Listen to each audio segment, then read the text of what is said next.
शंखनाद न्यूज चॅनलवरच्या विशेष मुलाखत या कार्यक्रमात मी सुनील कुहीकर आपलं स्वागत करतो. आज या कार्यक्रमात आपल्यासोबत आहेत नागपुरातले एक तरुण उद्योजक श्रीयुत आशिष पन्नासे सर. आशिषजी, या कार्यक्रमात आपलं खूप खूप स्वागत आहे.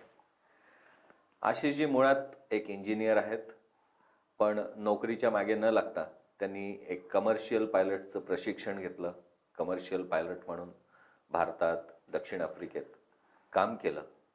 याच्याशिवाय मग त्यांनी स्वतःचे उद्योग सुरू केले आणि स्वतःसोबतच इतरांना रोजगार देण्याचा एक त्यांचा प्रयत्न राहिलेला आहे.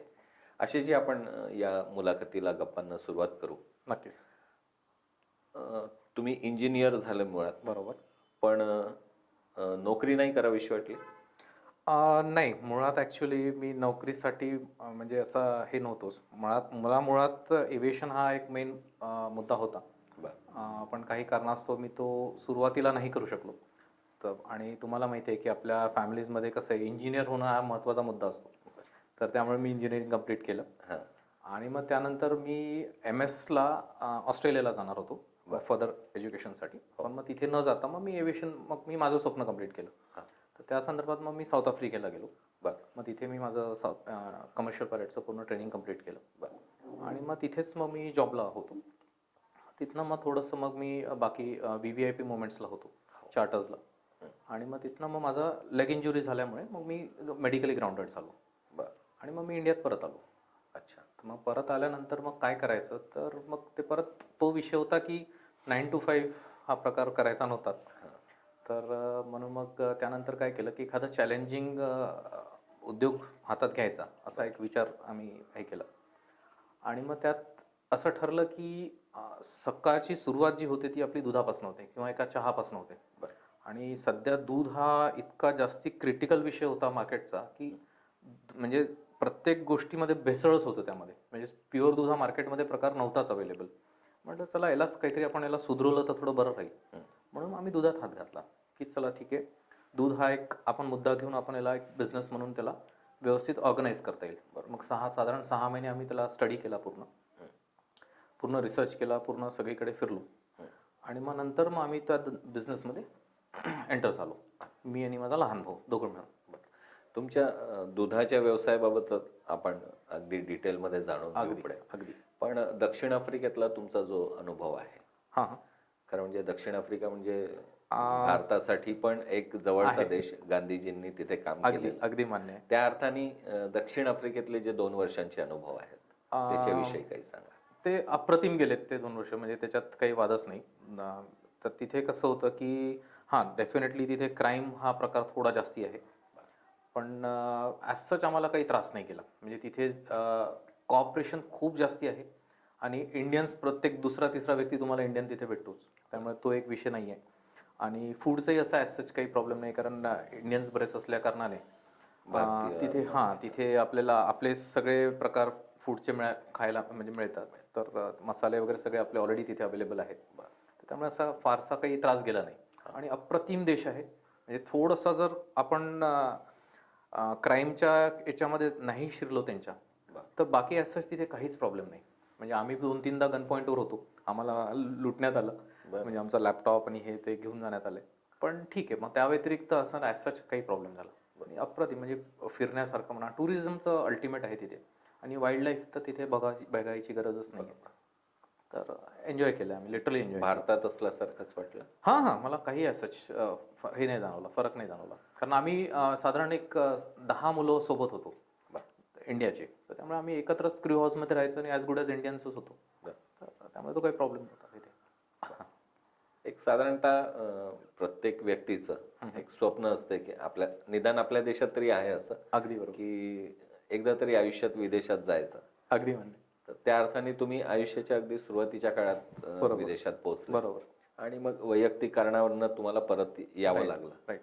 भारतात भारतात आल्यानंतरचा अनुभव कसा होता? म्हणजे ती सुरुवात कशी झाली?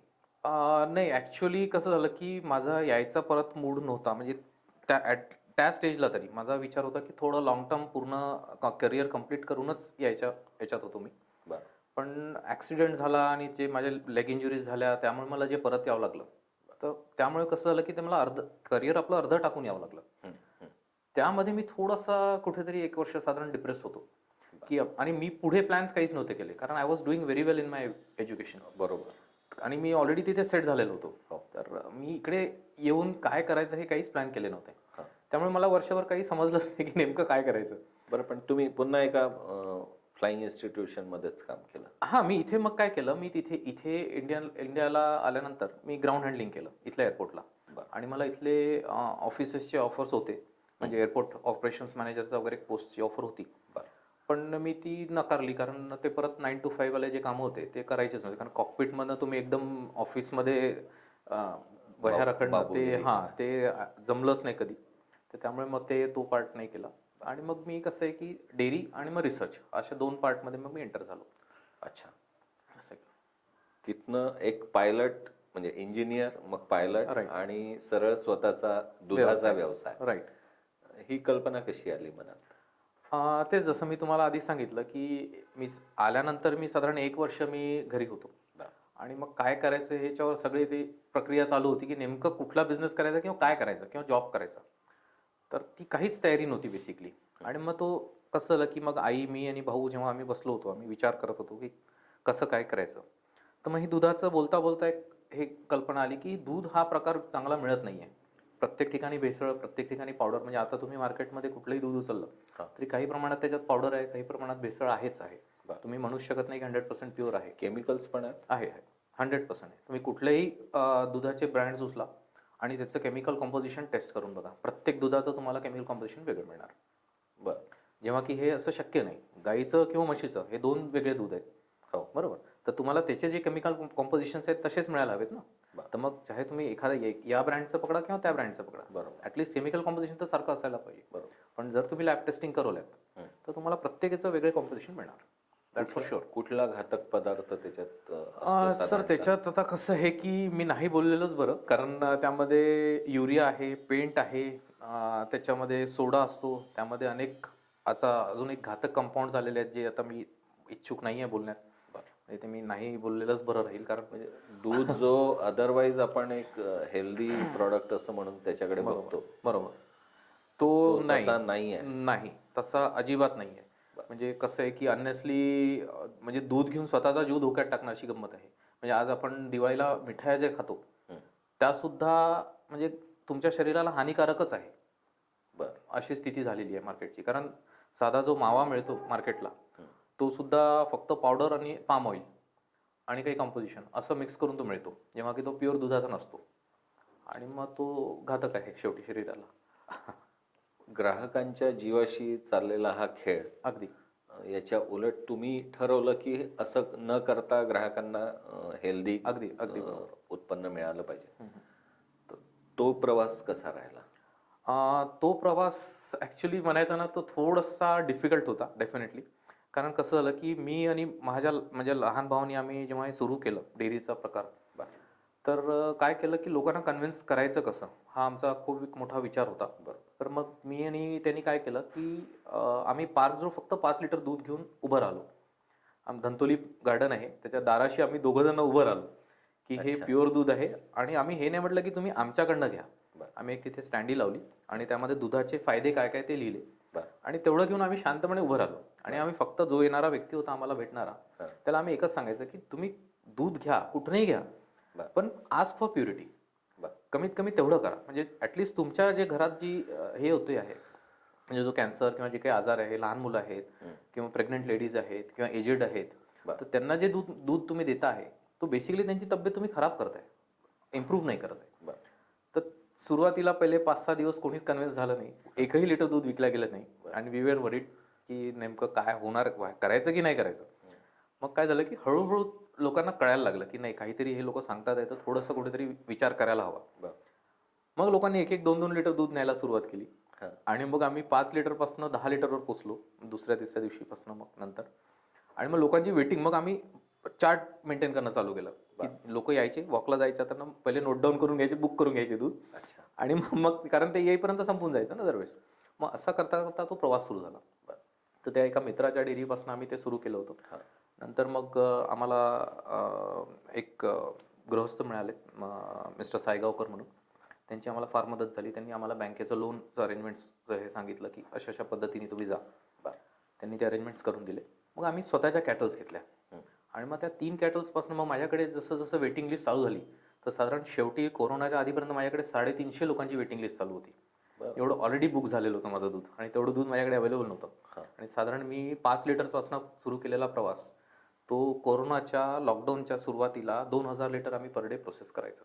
तिथपर्यंत आम्ही तो पोहोचवला होता. तुम्ही गाई म्हशी पण घेतल्या हां, गाई म्हशी पण घेतल्या. मी हरियाणावरनं प्रॉपर पर्सनली जाऊन हरियाणावरून कॅटल्स आणले होते आणि मग त्या सगळ्या आम्ही साधारण 150 कॅटल्स माझ्याकडे होत्या पूर्ण. मग त्यांचं सगळं कोण करायचं? आम्हीच बघायचं. म्हणजे मी आणि माझा लहान भाऊ. म्हणजे सकाळी 3 वाजता पहाटे उठायचं, फार्मवर जाणे, फार्मवर जाऊन सगळी प्रक्रिया पूर्ण दूध आपल्यासमोर सगळं काढवणे आणि ते दूध आपल्यासमोर गाडीत टाकणे आणि घेऊन येणे. इथे पॅकेजिंग युनिट होतं, पॅकेजिंग करणे आणि मग डिस्ट्रीब्युशनसाठी मुलं होते तर ते मुलं डिस्ट्रीब्यूट करणे असं. मध्ये तुम्ही विदेशातून काही बॉटल्स पण आणल्या होत्या? हां, मी इथे तो म्हणजे नागपूरला आम्ही तो सुरुवात बॉटल्सची, ग्लास बॉटल्सची आम्हीच केली. कारण कसं झालं होतं की बरेचदा जे मुलं हे करायचे ना, दुधाचे पॅकेट्स लीक व्हायचे. ते सील व्यवस्थित नाही झाल्यामुळे तर बरेचदा दूध वाया जायचं. आणि मग म्हटलं अरे कसं करायचं. मग त्यामुळे मग कसं आधीचा जो कॉन्सेप्ट होता, महाराष्ट्र गव्हर्नमेंटच्या आधी बॉटल्स यायच्या फार पूर्वी. तर मग तो कुठेतरी कॉन्सेप्ट एक क्लिक झाला की म्हटलं यार ग्लास बॉटल्समध्ये रियुजेबल पण आहे, पर्यावरणासाठी पण चांगले आहेत की आपण प्लास्टिक अनेसली मार्केटमध्ये फ्लोट करतोय. तर त्या संदर्भात मग तो सुरू केला. मग त्याला छान कवर शिवले आणि प्रत्येक ग्लास बॉटल आम्ही एक शॅम्पेन बॉटल सारखी त्यांना प्रत्येक घरोघरी आम्ही ती ड्रॉप केली. त्याला फोमचे कवर शिवले होते. असं सगळं केलं होतं.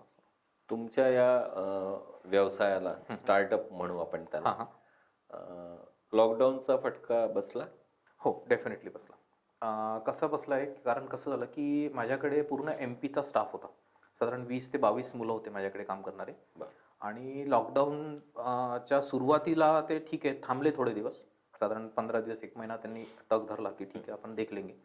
नंतर जसं जसं ते लॉकडाऊन वाढायला लागलं मग त्यांना असं वाटलं की नाही आता तो ये उरकणेवाला नाही आहे. म्हणून मग त्यांनी आपापल्या गावी जाण्याचं हे केलं आणि मग ते एक एक जण ते परत गेलं. त्यामुळे मग मला तो इश्यूज झाले की कारण 150 कॅटल्स ॲट अ टाइम सांभाळणं that was a big challenge. तर त्यामुळे मग आम्हाला ते इथल्या लोकल्सला ते हँडओव्हर करावं लागलं. आता काय स्थिती आहे मग? नाही, आता कसं आहे की आता आम्ही सध्या काय करतोय की होलसेलिंग करतोय. म्हणजे आता जे काही आम्ही दूध प्रोक्युअर करतोय, जे आम्ही जे कॅटल्स दुसऱ्यांना दिले आहेत हँडओव्हर करायला, इथलाच व्यक्ती आहे तो सांभाळतोय त्या कॅटल्स. कारण त्याचे सगळे घरचेच व्यक्ती आहे जे करतात काम. तर ते सांभाळतात आणि मग आम्ही काय करतो दूध प्रोक्युअर करतो त्यांच्याकडनं आणि अजून बाकी जे कलेक्शन सेंटर्स आहेत तिथनं. आणि जे होलसेलला ज्या डेअरीज किंवा हॉटेल्स किंवा हे आहेत केटरिंगवाले तर त्यांना ते प्रोडक्ट्स आम्ही सप्लाय करतो ऑर्डरप्रमाणे सध्या. म्हणजे आता जे रिटेलिंग होतं ते थोडं होल्ड केलं आहे कारण आम्ही लवकरच एक ब्रँड लॉन्चिंगचा प्लॅन चालू आहे आमचा. अरे वा, ठीक आहे. तर पण सुरुवातीच्या काळात जसं सगळं हँडलिंग तुमचं होतं त्याच्यामुळे प्युअरिटीच्या बाबतीत तुम्ही म्हणजे ॲश्युअर होते. बरोबर. आता पुन्हा गाई म्हशी दुसऱ्यांच्या हातात आहे तर त्या प्युरिटीच्या बाबतीत पुन्हा तुम्ही काळजी नाही, अजून पण काळजी घेतो कारण कसं आहे की आता तेवढं एक 10 वर्षामध्ये आम्हाला एक साधारण तेवढं कळायला लागलंय की दुधाला कुठे काय 19-20 असतं. म्हणजे कुठेही काही इश्यू असला तर लगेच लक्षात येतं किंवा त्याच्या क्वालिटीला हात हे बघून किंवा त्याचं टेक्स्चर बघून अनुभवावरनं ते लक्षात येतं आणि मग त्यावेळेस मग आम्ही इमिजिएट ते कॅन्सल करून टाकतो. तो लॉट जो येतो आल्याबरोबर चेक होतो. म्हणजे ते पॅरामीटर जर तो असेल ठीक तर मग आम्ही त्याला ॲक्सेप्ट करतो, नाही तर मग तो तिथल्या तिथे रिजेक्ट केला जातो. डेअरी वर्ल्ड नावाचा वर्ल्ड हा व्यवसाय तुम्ही सुरू केला. राईट. तो आता या स्टेजला आहे. पुढची तुमची स्वप्न कशी आहेत आणि काय पुढचं नियोजन आहे? पुढचं नियोजन जसं मी आता तुम्हाला सांगितलं की आम्ही लवकरच एक हे लॉन्च करतोय, मोठा ब्रँड लॉन्च करतोय. एक आम्ही इथे हे आहे MIDCला बुटीबुरीला एक फॅक्टरी आहे तर ती आम्ही आता टेकओव्हर करतो आहे. साधारण 1.5 lakh litre per day processing plant आहे तो. तर त्यामध्ये आम्ही मग पॅश्चरायझेशन आणि हे सगळं प्रोसेसिंग करणार प्लस व्हॅल्यू ॲडेड प्रोडक्ट्स पण आम्ही त्याच्यात प्रोडक्ट हे करणार, मॅन्युफॅक्चर करणार. आणि कसं आहे की साधारण आम्ही जो स्टडी केला होता छत्तीसगड आणि MP या 2 ठिकाणी दूध येतं आपल्या इथे. तर तिथल्या जे शेतकरी वर्ग आहे ज्यांना दुधाला मार्केट नाही आहे पण मार्केटमध्ये त्यांच्याकडे दूध आहे आणि तिथे चीप आहे, तिथे रेट्स नाही आहे तेवढे, तर त्यांच्याकडनं आम्ही प्रोक्युअर करणार इनिशियल स्टेजला. ते दूध आम्ही प्रोसेस करून ऑब्व्हियसली प्रायोरिटी आमची फर्स्ट हीच राहील की 100% purity. No chemicals, no preservative, आम्ही कुठेच त्या पद्धतीचे काहीच प्रकार वापरणार नाही. ते मला वाटतं आधीपासून तुमचं वेगळेपण आणि वैशिष्ट्य पण राहील. एक्झॅक्टली, म्हणजे तो आधीपासून आम्ही ज्या दिवशीपासून ब्रँड हा लॉन्च केला होता डेअरी वर्ल्ड 2013 पासून, बरं. तेव्हापासून पण म्हणजे त्या पत्रकार परिषद पण मध्ये पण आम्ही तेच सांगितलं होतं की आम्ही काम करू तर फक्त प्युरिटीसाठी, त्याच्या व्यतिरिक्त काही नाही. तर त्यामुळे मग तो कसं आहे की तोच स्टँडर्ड्स आम्ही ते सगळे मेंटेन ठेवणार, की आम्ही तुम्हाला ओपन चॅलेंज देणार की तुम्ही कुठेही कुठल्याही लॅबमधून आमचा प्रोडक्ट टेस्ट करून घ्या. बरं. तर त्यामुळे त्या बाबतीत कधी निश्चित झाल्या तशा टेस्ट? झाल्यात म्हणजे आम्हाला न सांगता पण झाल्यात आणि आम्हाला लिटरली फूड डिपार्टमेंटचेच लोक येऊन सांगून गेले की आम्ही तुमच्याकडनं या अमुक अमुक डेटला सॅम्पल्स उचलले होते, पण आम्हाला अप्रतिम आनंद झाला की हे सॅम्पल्स पास झालेत आणि आम्ही स्वतः चालू केलेत. म्हणजे आता त्यांच्याकडे आमचं स्वतःचं दूध आणि प्रोडक्ट जायचे, तर ते तसे अनुभव होते. आणि सगळे चांगले मोठे लोकांकडेच म्हणजे दूध जायचं आमचं, ज्यांना कळतं दुधाच्या बाबतीत बेसिकली. तर त्यांनी सगळ्यांनी म्हणजे माझ्याकडे ऑलमोस्ट डॉक्टर्सचं रेकमेंडेशन आलेलं होतं. बरं. पण आता तुम्ही सांगत होतात की आता रिटेलिंग तुम्ही थांबवलं आहे. हां. तर मग आता दूध नेमकं नाही, थांबवलं याकरता होतं कारण कसं आहे की एक तर मुलांचं आणि यांचं इश्यूज होते. म्हणजे काय म्हणतो आपण की जे स्वतःचे जे स्टँडर्ड्स असतात आपल्या ज्या कॅटल्स होत्या, आणि कसं आहे की त्यामध्ये दुसऱ्याकडनं ते घेतलेलं हे आहे, प्रॉक्युअर केलेलं जे दूध आहे, त्यामुळे कसं असतं की त्यामध्ये फक्त जो फॅट पर्सेंटेज असतो तो व्हॅरी होतो. कारण का बरं व्हॅरी होतो, म्हणजे भेसळ होतो हा प्रकार नाही, पण जो फॅट पर्सेंटेज व्हॅरी होतो तो का बरं होतो, कारण त्याच्या खिलाईमध्ये म्हणजे जो काही तो फीड देतो हे कॅटल्सला आणि आपण जो देतो फीड, त्याच्यात फरक पडतो. तर त्या कारणाने काय होतं की ते जेव्हा आपण दूध या लोकांना देतो ना, तर इथे इश्यू तो याचा येतो की नाही सर, आपका दूध तो थोडा पतला आ रहा है. तर त्या इश्यूमुळे मग आम्ही काय केलं की नाही, थोडा दिवस त्यांना होल्ड केलंय की आता हे रिटेलिंग आपलं पहिले ब्रँड लॉन्च करायचा आणि मगच हे रिटेलिंग परत चालू करायचं. काय प्लॅनिंग आहे त्याचं ब्रँड लॉन्च करण्याचं? ब्रँड लॉन्च म्हणजे आता साधारण मी तुम्हाला जसं म्हटलं की जसं आमचं ती फॅक्टरीज आमचं जे आहे ते आम्ही टेक ओव्हर केलं, तर मग त्याच्यानंतर साधारण 1 ते 1.5 महिन्यात ते आमचे ब्रँड हे मार्केटमध्ये येऊन जाईल. आणि त्याच्यामध्ये कसं आहे की जसं आता पॅश्चराइज्ड मिल्क आहे मार्केटमध्ये, जे पाउचेस मिळतात आहे, तर आता मी जास्ती त्या बाबतीत बोलणार नाही, पण ठीक आहे, आम्ही जे लॉन्च करू that will be 100% pure milk. आणि त्या बाबतीत मग त्याच्या संदर्भात जे प्रोडक्ट्स आहेत, जसं योगर्ट आहे, श्रीखंड आहे, साधारण आम्ही श्रीखंड पण आम्ही साधारण 11 ते 15 वेगळे डिफरंट फ्लेवर्सचे श्रीखंड मार्केटमध्ये प्लॅन करतोय. तर तो एक कॉन्सेप्ट राहील. योगर्ट राहील, जो आम्हाला ऑलरेडी दुबई आणि आफ्रिका या 2 ठिकाणी ऑलरेडी आम्हाला हे आलेले आहेत, प्रपोजल्स आलेले आहेत की तुम्ही सप्लाय करा म्हणून. तर योगर्ट आणि हे आमचं म्हणजे butter, white butter, unsalted butter, या 2 गोष्टी दुबई आणि आफ्रिका या 2 ठिकाणी ऑलरेडी आमचं बोलणं झालेलं आहे, मागणी आहे. हां. तर तिथे आमचं ते आम्ही प्लॅन करतोय ते सेल आउट. पण भारतामध्ये आणि भारतामध्ये पण आम्ही ते सगळेच प्रोडक्ट सप्लाय करणार. आणि आता त्यामध्ये आम्ही कॉन्सेप्ट कसा करतोय की विचार असा आहे आमचा की लोकांना दूध आणि दुधाचे प्रोडक्ट्स 365 दिवस 24 आवर्स अवेलेबल असायला हवेत. तर तो एक कॉन्सेप्ट आम्ही नवीन मार्केटमध्ये लॉन्च करतोय. त्या बाबतीत मी आता सध्याच ओपन अप नाही करणार सगळ्या गोष्टी. आणि म्हणजे जसं झालं की ते लॉन्च होऊन बिझनेस प्लॅन आहे. हां, तो एक लोकांना एक सरप्राईज आणि that will be a very good innovative thing. तर त्यामुळे ते लोकांनाही खूप फायदेशीर राहील की कधी अर्ध्या रात्री पण तुमच्या इथलं प्रोडक्ट संपलाय तर you can just go and get it. Ashish Pannase नावाचा हा तरुण इंजिनिअरिंगच्या पलीकडे जाऊन, उद्योगांच्या पलीकडे जाऊन एक कलावंत पण आहे. त्याविषयी काही सांगा. आधीपासूनच म्हणजे कसं आहे की लहानपणापासून मी ड्रॉइंग करायचो आणि मी कधीच कुठे क्लासेस वगैरे नाही केलेले. आय एम अ सेल्फ टॉट आर्टिस्ट. म्हणजे मी स्वतःच बस पेन्सिल उचलली आणि सुरू केलं. निसर्गतः तुम्हाला हां, ते आता आहे. आणि काय झालं की मी कॉलेजपर्यंत मी ते कंटिन्यू केलं की I use to do sketches आणि पेंटिंग्स आणि सगळं. पण मग बाकी दुसरं एज्युकेशन आणि मग बाकी सगळ्या धावपळीत तो पार्ट कुठेतरी सुटला होता. तर मग कोरोनामध्ये जेव्हा लॉकडाऊन लागलं तर त्यावेळेस मला परत माझ्या याच्यावर बॅक जायला वेळ मिळाला. कलाकारी करायला हां, वेळ मिळाला. तर की म्हणजे आपण ठीक आहे, आपल्याला एक अशी हॉबी होती, तर परत आपण स्टार्ट करून बघूया. तर मग परत अशीच एक पेन्सिल उचलली, परत ट्राय केला, मग परत 1-2 स्केचेस काढले आणि मग त्यापासून परत एक प्रवास सुरू झाला त्याचा. तर आता परत जे काही चित्र विदेशात पण हां, आता मी काही पोर्ट्रेट्स काढले होते, जे Facebookला पण आहे माझ्या, टाकले होते मी ते. तर ते साधारण मी Facebookला पोस्ट केल्या दुसऱ्या किंवा तिसऱ्या दिवशीच काहीतरी ते सेल आउट झाले. आणि मग आता काही पोर्ट्रेट्स माझे बुक्सला पण गेलेले आहेत.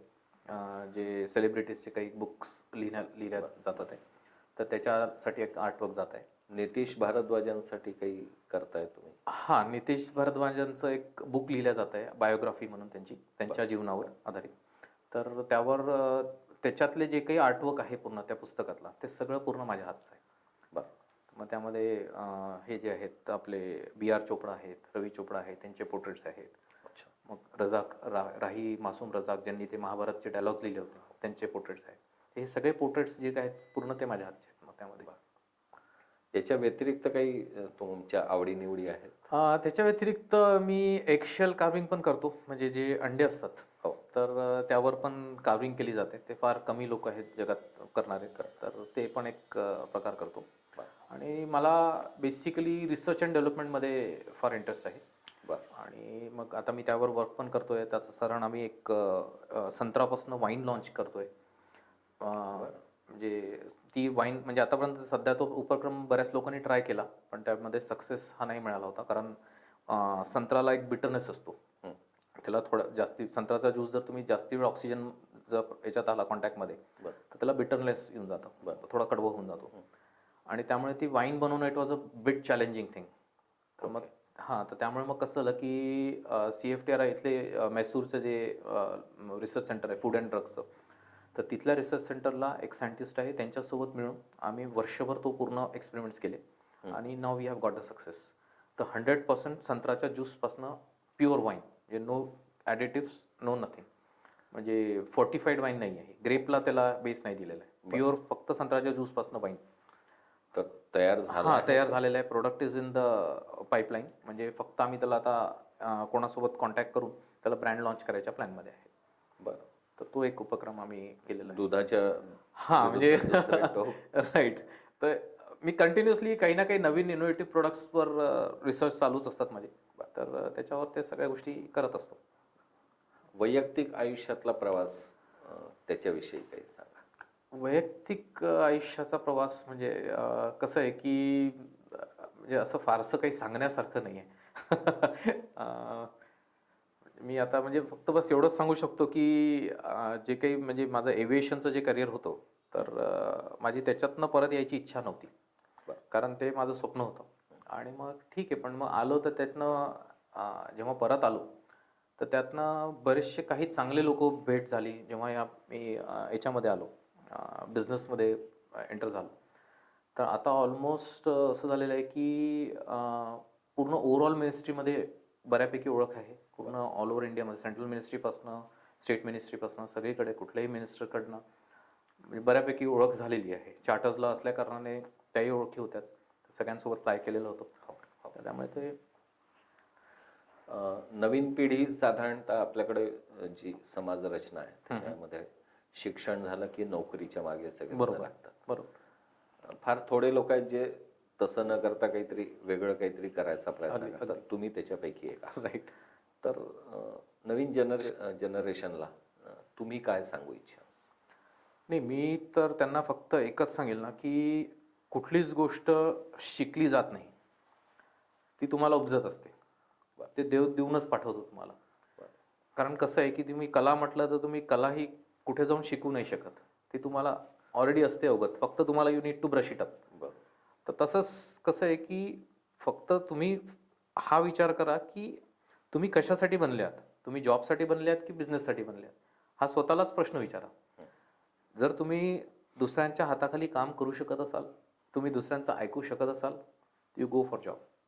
आणि जर तुम्हाला कुठेतरी असं हे असेल की नाही बाबा मी तर ऐकू शकत नाही कोणाचं, डोंट गो फॉर जॉब. खूप बेस्ट आहे की एकदम बेसिक इझी गोईंग आहे. कारण कसं आहे की ऑनेस्टली पहा, तुम्ही तुमच्या आयुष्यातले काही वर्ष वाया घालवणार की तुम्हाला माहिती आहे की मी कोणाचं ऐकू शकत नाही, आणि तरी तुम्ही जर जॉब कराल तर ते कुठेतरी तुम्हाला ते फक्त दिवस पास होतील, पण तिथनं आउटपुट काही निघणार नाही. त्यापेक्षा मग स्वतःचं. आणि कसं आहे की आता तरी ॲटलिस्ट ही स्थिती आलेली आहे की मराठी माणसांनी कमीत कमी स्वतःसाठी बिझनेस हा प्रकार ॲटलिस्ट निवडायलाच हवा है ना. एक गव्हर्नमेंटच्या खूप योजना आहेत. बरोबर. स्टार्टअप म्हणून गव्हर्नमेंटनी प्रोत्साहन द्यायचं पण ठरवलं आहे नवीन उद्योजकांसाठी. पण तो रिस्पॉन्स पाहिजे त्या प्रमाणात मिळत नाही असं म्हटलं जातं. साधारणतः अनुभव तसा असतो की बँका लोन देत नाही, गव्हर्नमेंटच्या ऑफिसेसमध्ये अडवणूक असते. तुमचा अनुभव कसा राहिला? ॲज सच मी बघा अजून ना मी गव्हर्नमेंटचं हेल्प ॲज सच घेतली नाही आहे. वा मी माझं पूर्ण स्वतः सगळं इंडिव्हिज्युअल लेवललाच केलं. वा पण काय होतं माहिती आहे का, मी आता बऱ्याचशा गव्हर्नमेंट इन्स्टिट्यूशन्सला मी डायरेक्ट जाऊन बसतो, मिनिस्ट्रीला जाऊन बसतो. त्यांच्या योजना वगैरे सगळ्या माझ्यासमोर डिस्कस केल्या जातात. तर तिथे सगळ्यात मोठा प्रॉब्लेम काय होतो माहिती आहे का, की जोही व्यक्ती आपला प्रोजेक्ट सबमिट करतो आहे, तो फक्त काय करतो, की सपोज जसं स्टार्टअप आहे कोणाला करायचं, तर तो त्याच्यावरचा स्टडी नाही करत. हा एक मेजर प्रॉब्लेम येतो आहे. आणि त्यामुळे बँका किंवा त्यामुळे जे इन्स्टिट्यूशन्स रिजेक्शन्सचा जो पार्ट आहे ना, हा जास्ती आहे. कारण कसं आहे, की जर तुम्ही एखादा प्रोजेक्ट प्रेझेंट करताय आणि त्या बाबतीत तुम्हाला काहीच माहिती नाही आहे, तर पुढची बँक किंवा पुढचं इन्स्टिट्यूशन तुमच्यावर का रिस्क घेणार? शेवटी पैसा आहे तो, बरोबर ना? तर त्यापेक्षा तुम्ही जेव्हा कुठलाही उद्योग किंवा कुठलाही प्रोजेक्ट जेव्हा तुम्ही प्रेझेंट करायच्या याच्यात आहे, तर go ahead and study it first. कारण काय होतं, की तिथे जेव्हा बँकवाले किंवा काही अधिकारी लोक जेव्हा बसतात, त्यांचे काही टेक्निकल लोक जे असतात प्रश्न विचारणारे, ते जेव्हा विचारतात तुम्हाला, की हां हे कसं आहे ते सांगा, तुम्ही याचे फ्युचर प्लॅन्स सांगा किंवा त्याचं हे, लोक काय करतात, फक्त सीएकडे जातात, एक प्रोजेक्ट रिपोर्ट बनवतात, त्याचे 5 वर्षाचे 8 वर्षाचे प्रोजेक्शन्स बनवतात, ॲज इट इज ते बँकेत नेऊन देतात. ऑन पेपर सगळं असतं. एक्झॅक्टली. आणि मग तुम्ही काय होतं, की जेव्हा तुम्हाला प्रश्न विचारला जातो, तुमच्याजवळ उत्तर नाही राहत. आणि तुम्ही जर एक्सपेक्ट कराल, की त्या बेसिसवर आपल्याला कोणी लोन द्यायला हवं किंवा त्या बेसिसवर पुढच्यानी आपली रिस्क उचलायला हवी, तर practically it is not possible. बरोबर. है ना? तर त्यामुळे थोडंसं स्टडी करून जा. रिजेक्शन रेट्स कमी आहेत. गव्हर्नमेंटकडनं भरपूर सपोर्ट आहे याचा. पण तुमच्याकडनं पण काहीतरी स्टेप्स हव्यात ना, प्रॉपर ठोस गोष्टी हव्यात. नोकरी मागणाऱ्यांपेक्षा नोकरी देणारं व्हावं या दृष्टीने तुम्ही वाटचाल केली आहे. अगदी बरोबर. पुढच्या दृष्टीने तुमचा जो प्रोजेक्ट राहील हां, हां. त्याच्या दृष्टीने तुम्ही काय कल्पना केल्या आहेत? स्थानिकांना रोजगार? नक्कीच. त्यामध्ये कसं आहे, की आमचे काही प्रायोरिटीवर गोष्टी ठेवलेल्या आहेत. काही म्हणजे कसं म्हणायचं आता त्यामध्ये, की I am not into casteism, I am not into other political हे. पण कसं आहे, की काही टप्प्यात पर्टिक्युलर याच्यामध्ये काही समाजाच्या काही तमग्यांना ना अजिबात सोयी नाही आहे कुठल्याच प्रकारच्या. कुठल्याच फॅसिलिटीज नाही आहेत किंवा कुठल्याच गव्हर्नमेंटकडनं काही हे नाही आहेत, रिझर्वेशन्स नाही आहेत किंवा काहीच नाही आहेत. तर प्रायोरिटी आमचं असं आहे, की म्हणजे आता साधारण आमचा हा जो प्रोजेक्ट चालू झाला, तर कमीत कमी मला 200 ते 250 लोकांचा मिनिमम स्टाफ लागणार आहे. बरोबर.